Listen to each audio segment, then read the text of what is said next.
ایک شخص نے کسی بزرگ سے کہا، اے بزرگ، جب میں نے زوجہ کا انتخاب کیا اس وقت وہ مجھے اتنی خوبصورت لگتی تھی جیسے خدا نے اس سے زیادہ حسین و جمیل کسی اور کو بنایا ہی نہیں ہے، لیکن جب میری منگنی ہو گئی تو میں نے بہت سی لڑکیوں کو اس کی طرح حسین و دلکش پایا، اور جب ہماری شادی ہو گئی تو میں نے دیکھا کہ ہزاروں عورتیں اس سے زیادہ خوبصورت اور حسانت و دلکشی کا مجسمہ ہیں۔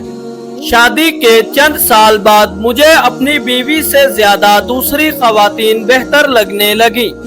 بزرگ نے فرمایا، کیا ان تمام باتوں سے زیادہ تلخ و ناگوار بات بتاؤں؟ مرد، جی بتائیں۔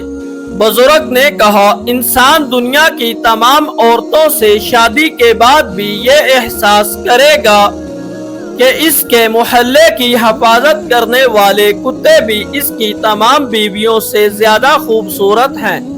مرد ہنستے ہوئے بولا، آپ ایسا کیوں فرما رہے ہیں؟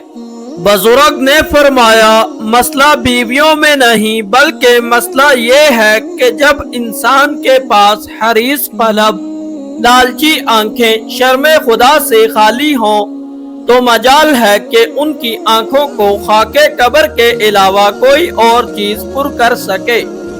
بزرگ نے کہا، کیا تمہیں وہ طریقہ بتاؤں جس سے تمہاری بیوی دوبارہ سب خواتین سے زیادہ خوبصورت نظر آنے لگے؟ مرد نے کہا، جی ہاں، ضرور بتائیے۔ بزرگ نے کہا، جاؤ اور اپنی آنکھوں کی حفاظت کرو۔